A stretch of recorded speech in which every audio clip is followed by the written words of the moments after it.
Hello everyone, this MCQ is from chapter 1 Real Numbers class 10th Mathematics. This is one of the very good MCQ. The statement is if the sum of the two numbers is 1215 and their HCF is 81 then the possible number of pairs of such numbers is. आपने बताना है कि दो numbers हैं जिनका सम 1215 है और दोनों का HCF 81 है, ऐसे कितने पेयर्स हैं हमारे पास. चलिए करते हैं क्वेश्चन. हम लेट करते हैं कि ये जो दो नंबर्स हैं हमारे पास जिनका सम 1215 है, एक नंबर हमारे पास A है जिसका and another number is A and B are two such numbers. Right, A plus B is equal to 1215 है. This is our first equation. अब उसके बाद हमने क्या बोला है कि दोनों का हाईएस्ट कॉमन फैक्टर 81 है. इसका मतलब जो A है उसमें भी 81 प्रेजेंट है और जो B है उसमें भी 81 प्रेजेंट है, तभी तो उनका HCF 81 निकला होगा. तो it means A can be written as 81 multiply by any integer you can take and B is any number which can also be written as 81 multiplied by any other integer. It should not be the same. It should be, here we have taken n, here you can take n. A एक number है जो 81 multiply bye something है और B एक number है जो 81 multiply bye something है. अब इस यहाँ पे एक चीज़ को समझना आपके लिए बहुत ज़रूरी है कि 81 इनका हाईएस्ट कॉमन फैक्टर है अगर, तो ये जो m और n दो नंबर हमारे पास बनेंगे, ये दोनों नंबर्स को प्राइम होंगे. इनमें कोई भी कॉमन फैक्टर नहीं होगा. क्यों नहीं होगा? अगर तो इन दोनों में कोई कॉमन फैक्टर होता तो वो 81 के साथ आ जाता है ना. बट अगर सिर्फ 81 ही हाईएस्ट कॉमन फैक्टर है, इसका मतलब 81 के सिवा इन दोनों में और कोई भी कॉमन फैक्टर नहीं है. इसका मतलब जो m और n हैं वो दोनों क्या है? को प्राइम है. Therefore m and n are co-prime. What does co-prime means? Their highest common factor is 1. HCF is 1. M और N का HCF कितना है? 1 है.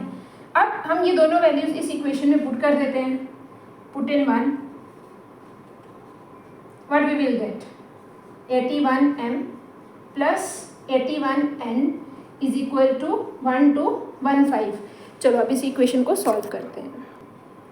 हमारे पास इक्वेशन है 81m plus 81n is equal to 1215. 81 में से कॉमन आ जाएगा, अंदर बच जाएगा m plus n is equal to 1215. अब ये 81 इधर जाके डिवाइड हो जाएगा.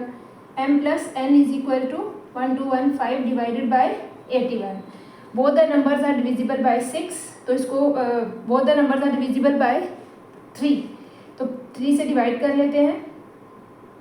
9 से भी डिविजिबल है वैसे. 9 9 ज़ा 81, 9 1 ज़ा 9, 3 9 3 ज़ा 27, 4 9 5 ज़ा 45. Again it is divisible by 9. 9 1 ज़ा 9, व्हाट इज़ लेफ्ट? 4 9 5 ज़ा 45. इसका मतलब हमारे पास जो इक्वेशन बच गई वो बच गई m एंड n. इन दोनों का सम कितना है हमारे पास? 15.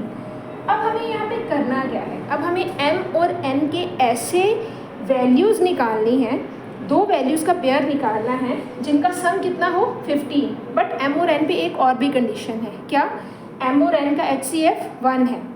मतलब m और n में कोई भी फैक्टर कॉमन नहीं होना चाहिए. आप ऐसा पेयर नहीं ले सकते जैसे आप यहाँ पे 6 और 8 नहीं ले सकते. नहीं, उनका सम तो 14 बनता है ना. आप 6 और 9 नहीं ले सकते. जैसे 6 और 9 का सम कितना बनता है? 15. बट दोनों में कॉमन फैक्टर 3 है, तो ऐसे पेयर्स नहीं ले सकते. अब 1 से स्टार्ट करते हैं. अगर मैं m की वैल्यू 1 लेती हूँ तो n की वैल्यू मेरे पास कितनी आ जाएगी? 14. तो ये पेयर तो इसको सेटिस्फाई करता है. दोनों का सम 15 है और 1 और 14 दोनों को प्राइम भी है. अब m की वैल्यू 2 लेते हैं तो n की वैल्यू कितनी आ जाएगी? 13. ये पेयर भी सेटिस्फाई करता है. m2 n कितना आ जाएगा? 13. दोनों का सम 15 है और ये दोनों को प्राइम भी है. एक और नंबर लेते हैं. n की वैल्यू अगर मैं 3 लेती हूँ तो n की वैल्यू कितनी आएगी? 12. 12 और 3 में 3 कॉमन फैक्टर आ जाएगा, तो ये वाला पेयर हम यहाँ पे नहीं ले सकते। अगर हम m की जगह पे 4 लेते हैं तो n की वैल्यू कितनी आ जाएगी, n विल बी 11, तो ये वाला पेयर भी बन सकता है। 4 और 11 में सिर्फ 1 ही कॉमन फैक्टर है। उसके बाद अगर m की वैल्यू 5 है तो n 10 होगा, तो इसमें 5 कॉमन फैक्टर आ जाएगा, हम ये नहीं ले सकते। अगर हमारे पास m की वैल्यू 6 है तो n की वैल्यू 9 है, हम ये भी नहीं ले सकते। m की वैल्यू 7 है तो n की वैल्यू 8 है, ये वाला पेयर हम ले सकते हैं, m7 and 8। तो इन दोनों का सम भी कितना हो जाता है 15, और ये दोनों को प्राइम भी हैं। अब अगर हम m की वैल्यू 8 लेंगे तो ऑब्वियसली यही वैल्यूज रिवर्स होना शुरू हो जाएंगी। उन्होंने हमसे पेयर्स मांगे थे, तो ऐसे कितने पेयर्स बनते हैं, we are having 4 such pairs. कौन कौन से, 1 14, दूसरा पेयर है 2, 13, थर्ड पेयर है 4, 11 और लास्ट पेयर है 7, 8। How many such pairs do we have, we are having 4 such pairs. Answer should be 4. 1 minute, let me check. But यहाँ पे हमें जो आंसर्स दे रखे हैं आरडी की बुक में वो दे रखे हैं 2, 3, 7 और 5। इसका मतलब ये ऑप्शन में correct answer is 4 only. It should be there in the options. इसका मतलब ये जो आंसर है instead of 7 it should be 4। This is the right answer. Thank you, hope you understand.